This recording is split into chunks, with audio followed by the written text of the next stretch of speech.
aujourd'hui, on va s'intéresser à une autre application des mouvements plans, tels que le mouvement des planètes et des satellites. On sait bien qu'il y a 9 planètes et des satellites qui se décomposent d'une satellite naturelle qui est la Lune et des autres satellites qui sont artificiels tels que Meteosat, Whitbird, etc. Alors, tout d'abord, on va commencer par un petit rappel du mouvement circulaire.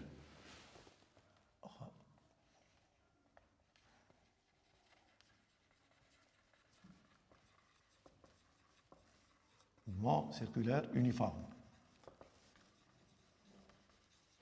Un mouvement est dit circulaire uniforme lorsque sa trajectoire forme un cercle et de rayon R.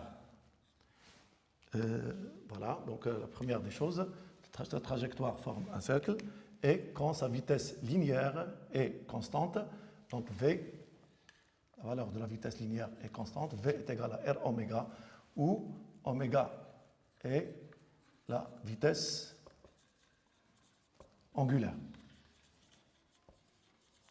qui est à son tour constante. Pourquoi? Parce que le rayon R reste toujours constant.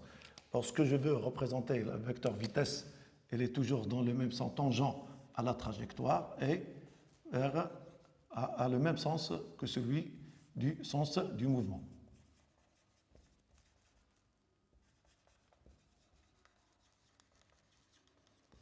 Voilà, donc première des choses, quand le mouvement est circulaire uniforme, on utilise toujours le repère de Freinet. Dans ce repère,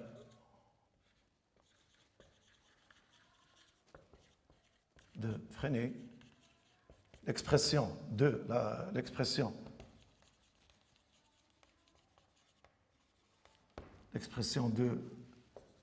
l'accélération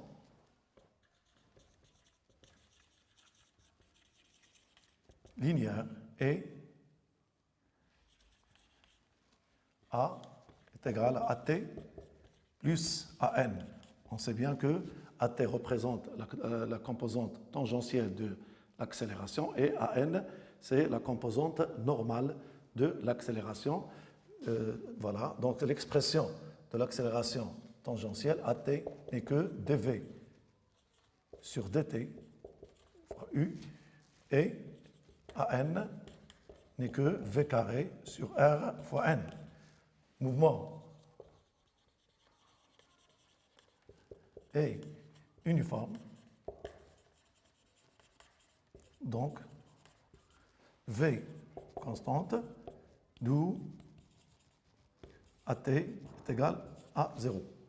Alors, tout d'abord, ou bien le vecteur accélération tangentielle est nul. Donc,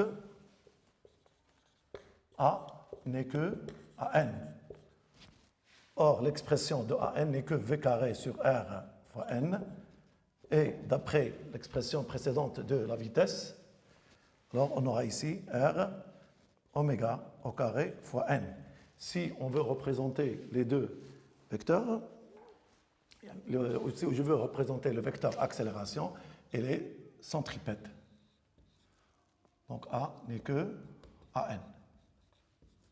Première des choses. Pour le deuxième rappel, on parle de la troisième loi. La troisième loi de Newton, qu'on appelle aussi loi d'attraction gravitationnelle, c'est que lorsque on a par exemple deux planètes, par exemple la Terre et le Soleil, ou n'importe quelle planète, alors par exemple ici le Soleil, ici la Terre,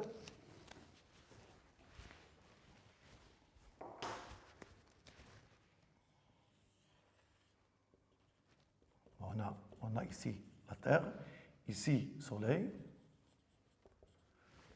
La Terre exerce une force sur la planète, sur la Terre. Le Soleil exerce une force. Le Soleil exerce une force sur la Terre et inversement. Donc, on représente le vecteur force exercé par la Terre par le Soleil sur la Terre, celui-là, et dans le sens inverse. Et dans le sens inverse, c'est le vecteur de la force exercée par la Terre sur le Soleil. Sachant que F, la force exercée par le Soleil sur la Terre, est égale à moins F exercée par la Terre sur le Soleil. Avec l'expression de la force exercée par la Terre sur le Soleil est égale à moins, ici c'est la distance entre les deux, c'est St au carré, ou bien on utilise la distance D au carré. Ici c'est G, la masse du Soleil, la masse de la Terre. Ici on a U de vecteur unitaire, US. Voilà. C'est le vecteur vitesse U exercé par,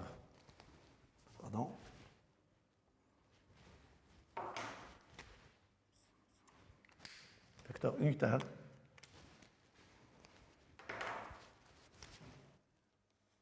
c'est UST.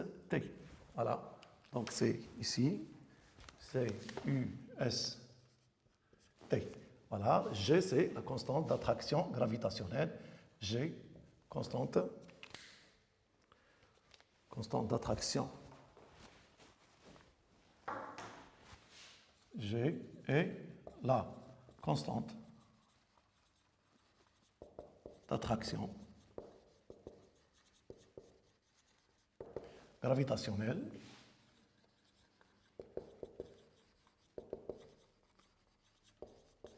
G, comme on sait, bien que vous savez que G, ce n'est que 6,67 fois 10 moins 11 dans le système international.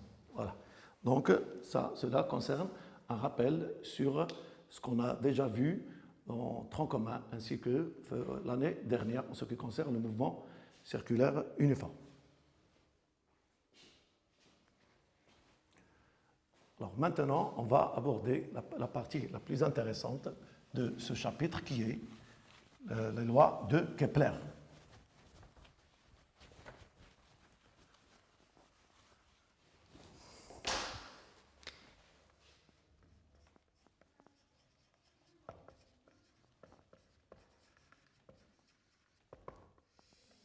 Les lois de Kepler se composent de 3 lois. On a une première loi qui est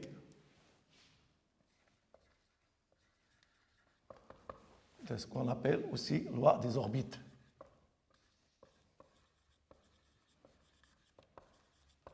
Alors cette loi-là, tout d'abord, on considère que quand une planète tourne autour du Soleil, son orbite est alors elliptique.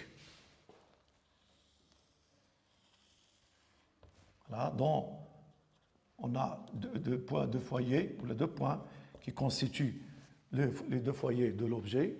Ici, c'est la planète et le Soleil occupe l'un des foyers, par exemple ici. Alors, dans la distance, ici, on a un point intéressant qui est la distance entre. La distance, ici, il s'appelle la longueur du grand axe, elle est égale à 2A, avec 2A n'est que F 1P plus PF2. Voilà, donc la première des choses, on a dit que pour les lois des orbites, que le Soleil, ou bien la planète, effectue toujours une trajectoire elliptique lorsqu'elle tourne autour du Soleil, dont ce dernier constitue l'un des foyers. Première des choses.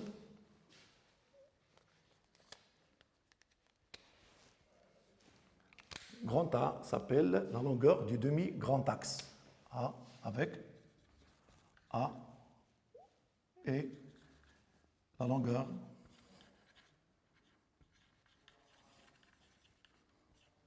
du demi-grand axe. La longueur du demi-grand axe. Alors, il y a aussi une deuxième loi. Première loi, pardon. Il y a ici une deuxième loi.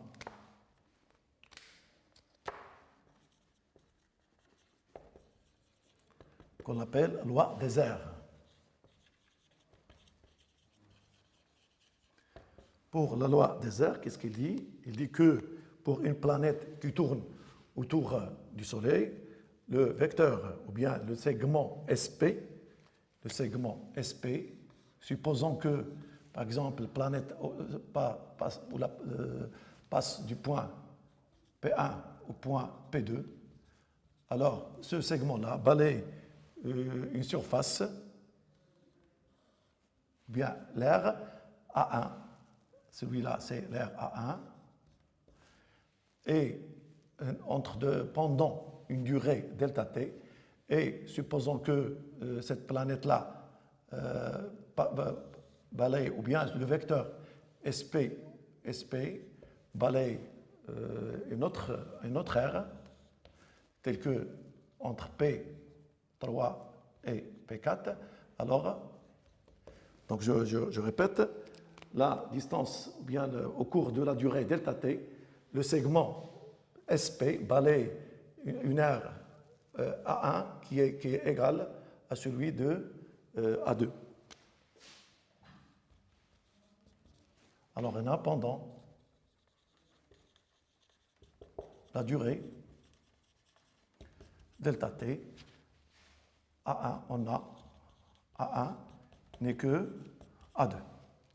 Voilà, c'est la deuxième loi de Kepler. Alors, on peut déduire un point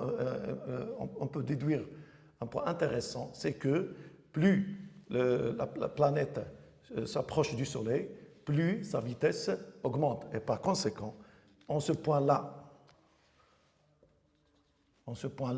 qu'on appelle A, la vitesse sera minimale,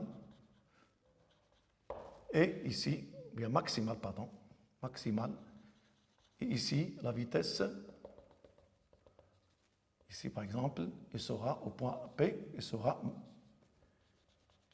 minimale.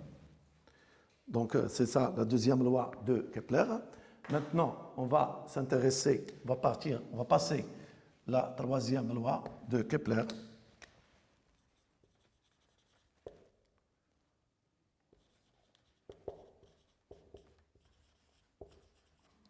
Qui s'appelle loi des périodes.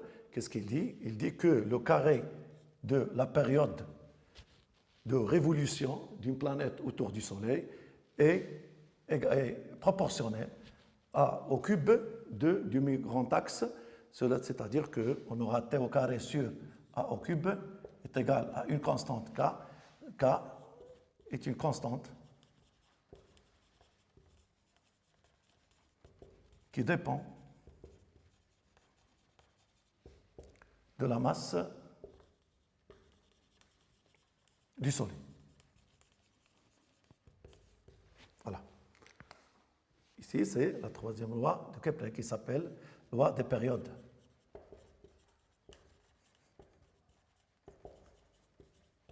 Alors, donc, c'est ça, les trois lois. Alors, on va parler ici, au cours de cette leçon, on va s'intéresser au cas particulier, on va considérer que le mouvement de la trajectoire est circulaire et par conséquent, les trois lois seront modifiées. Alors, pour la première loi, on aura la longueur de demi-grand axe n'est que petit r. Pour la deuxième loi, alors dans ce cas-là, les deux aires A1 est égal à A2 ou pendant la durée delta t. Alors dans ce cas-là, la vitesse sera constante. Alors c'est pas comme l'autre. Pourquoi? Parce que la trajectoire est maintenant circulaire, donc la vitesse est toujours constante. la troisième loi, qui est la loi des périodes. Cette période-là, le carré, son carré sur R au cube sera toujours constant. Voilà. Alors, pour la deuxième partie, on va étude du mouvement d'une planète autour du Soleil.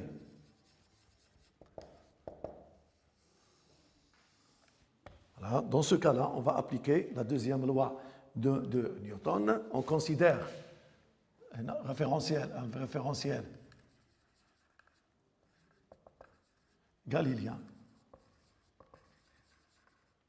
qui est le référentiel héliocentrique.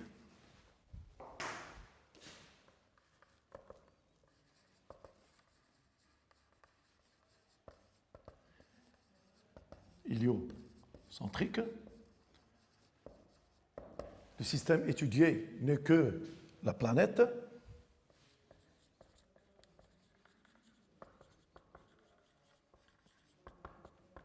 Planète P.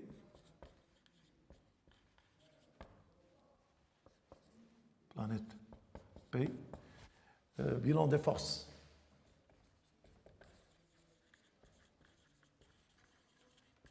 On a une seule force qui est la force exercée par le Soleil sur la planète.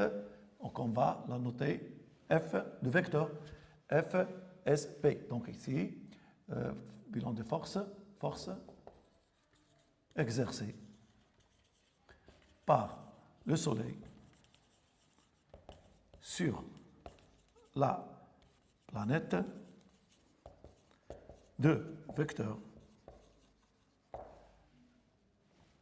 vecteur F Soleil sur la planète. Alors ici, donc on va faire un petit schéma. Ici, c'est la trajectoire faite par la planète, à la planète P. Ici, le Soleil. Alors ici, par exemple, on a une distance qui est petit a.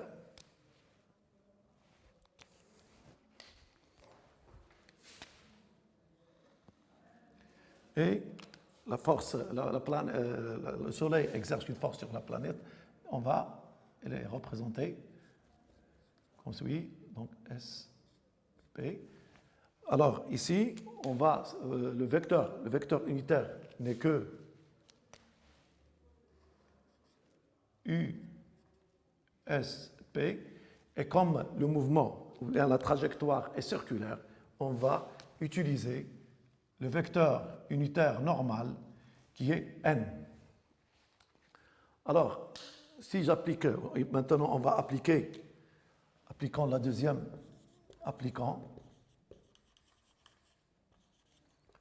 la deuxième loi de Newton. Donc, sigma des forces extérieures égale à MHG. La masse du Soleil qu'on va la noter MT. Okay. Alors, sigma des forces, on a une seule force qui est la force exercée par... ici, c'est une planète, pardon, c'est P.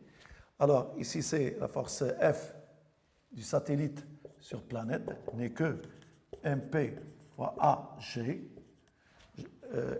Fs n'est que moins G, la masse du Soleil, la masse de planète divisée par la distance au carré USP qui est égal à MP à G. Alors ici on voit qu'on a M, on le simplifie par M, la masse du planète.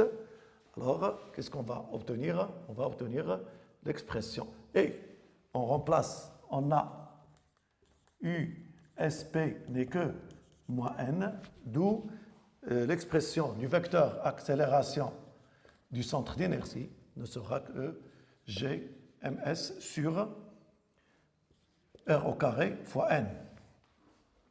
Cette expression de l'accélération ne représente représente l'accélération normale, donc AG n'est que AN. Et dans le référentiel de Freinet, bien dans le repère de Freinet, on a AT n'est que AT sera nul, c'est-à-dire que d de V sur dt U est égal à vecteur nul, donc V est égal à constante, d'où le mouvement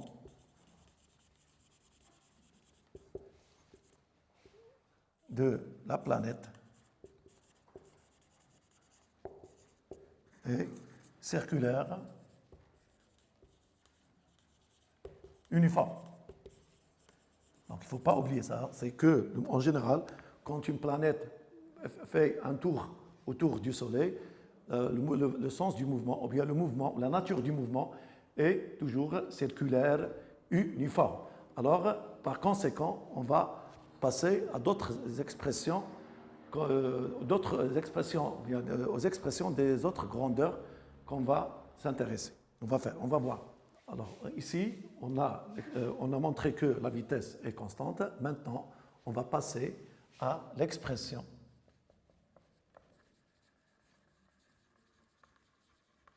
de la vitesse.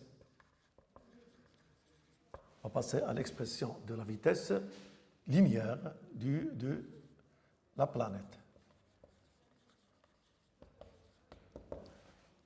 Alors ici, pour l'expression de la vitesse linéaire de la planète, alors ici, on va retourner à l'expression de vecteur accélération.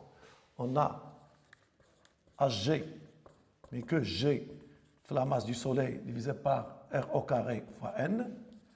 Alors ici, C n'est que Hg avec un moins. Pardon, avec un moins. Alors Hg n'est que moins Gms sur R carré fois N. Ici, Hg n'est que Gms sur R au carré. Or, Hg n'est que AN.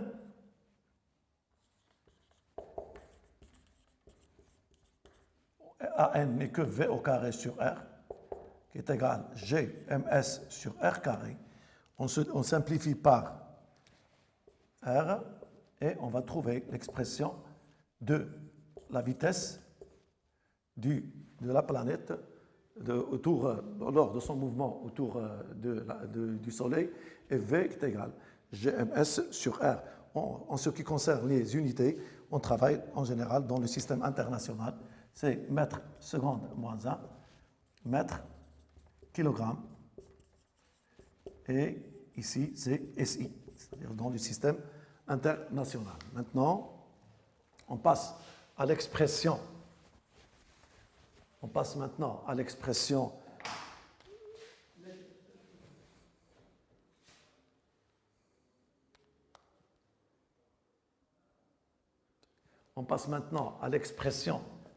de la vitesse angulaire.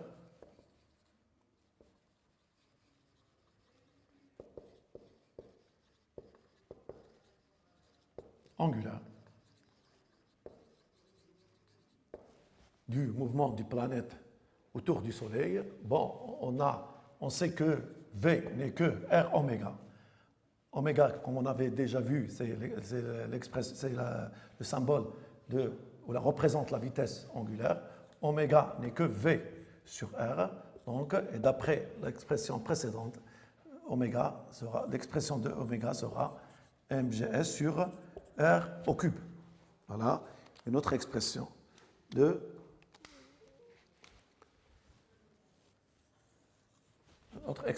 la vitesse angulaire. Pour les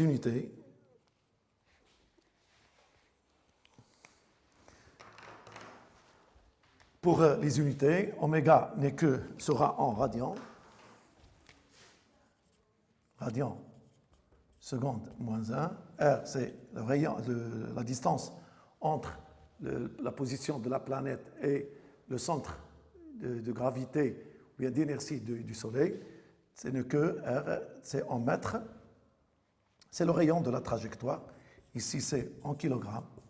Ici, c'est en SI, c'est-à-dire le système international.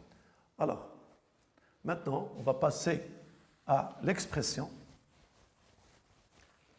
de la période de révolution.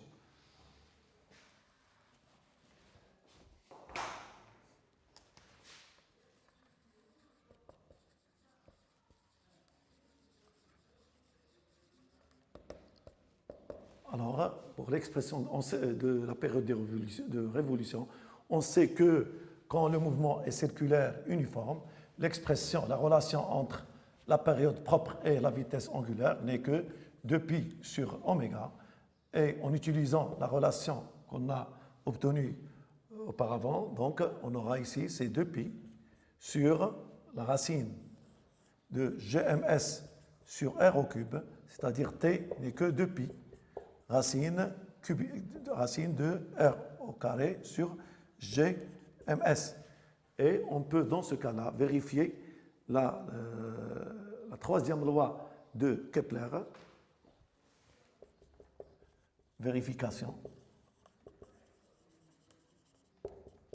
de la troisième loi de Kepler. Alors ici, on va élever au carré pour cette expression. Je vais l'encadrer tout d'abord. L'expression de la troisième, on va élever au carré, n'est que 4π au carré, R au cube sur Gms. Alors, dans ce cas-là, on va avoir T au carré sur R et au cube n'est que 4π au carré sur Gms. Cette valeur-là, cette expression est une constante. Et vous voyez, comme j'ai déjà dit, que cette constante-là ne dépend que de la masse du Soleil. Et on constate que la troisième loi de Kepler est bien vérifiée. Maintenant, on va passer à l'étude du mouvement d'un satellite autour de la Terre.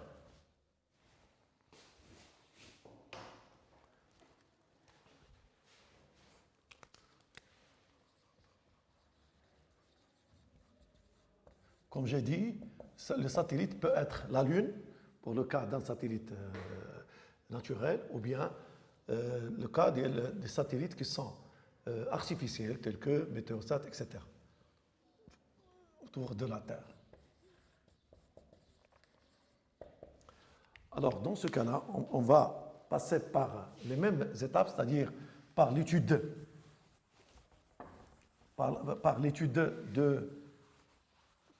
dynamique, ou bien par l'étude en utilisant la deuxième loi de Newton. Alors, ici, on a la Terre.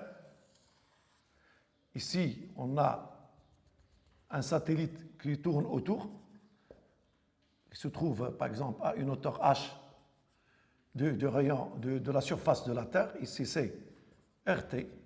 Ici, c'est le satellite.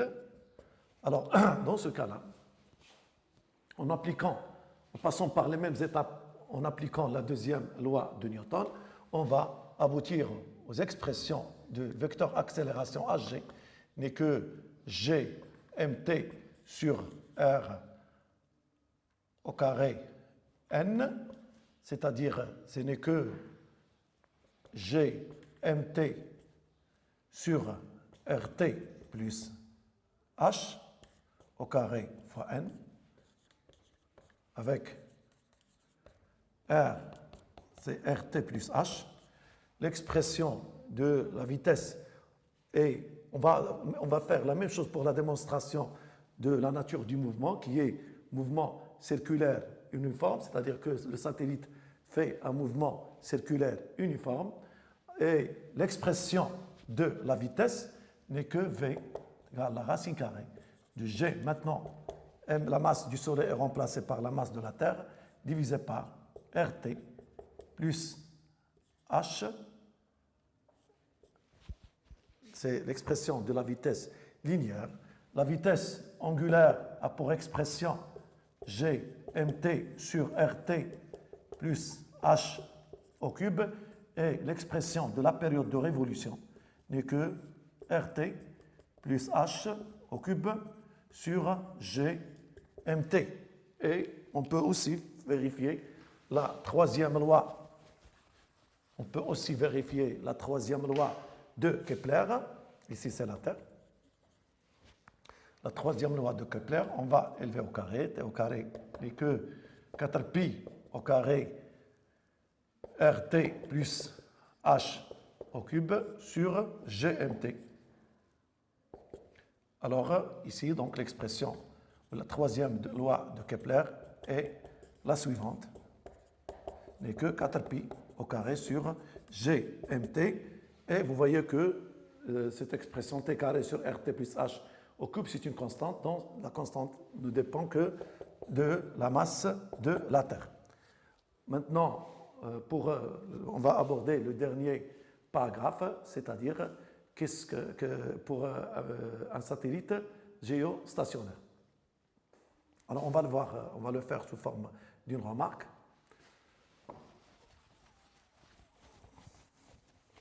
Alors, remarque.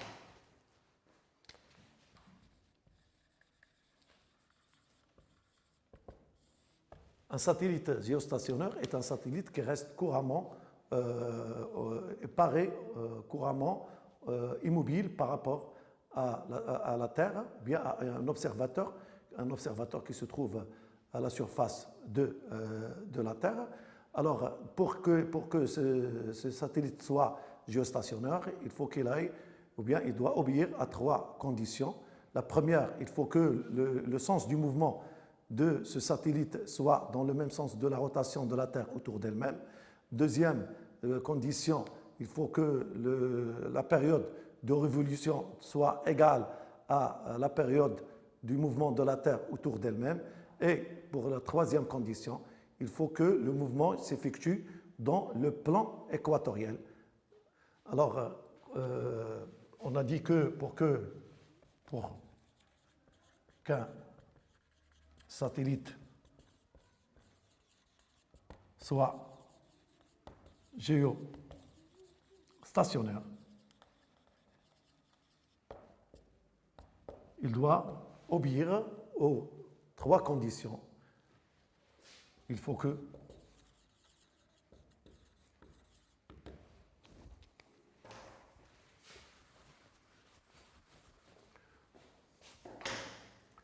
première condition,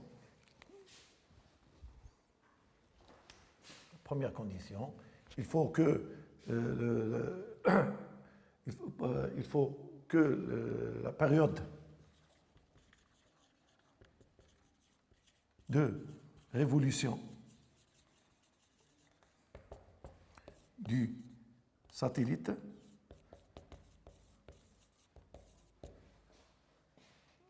soit égale à la période de la rotation, du mouvement, la période du mouvement de rotation, pardon,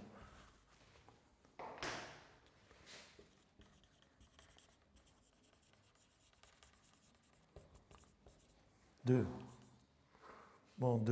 rotation de la Terre autour d'elle-même.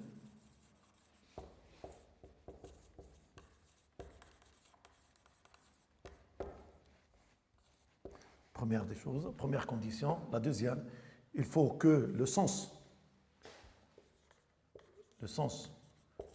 du mouvement,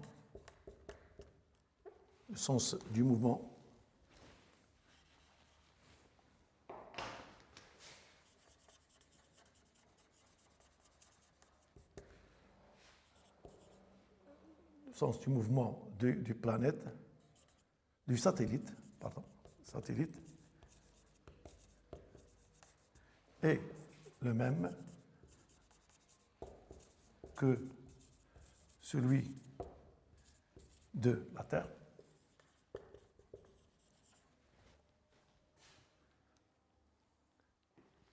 Autour d'elle-même.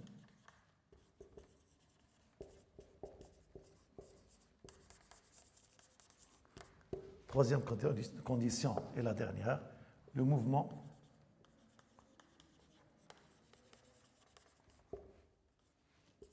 du satellite s'effectue dans le plan équatorial.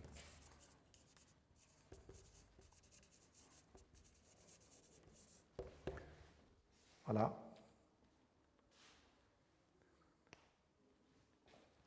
Pardon, celui du mouvement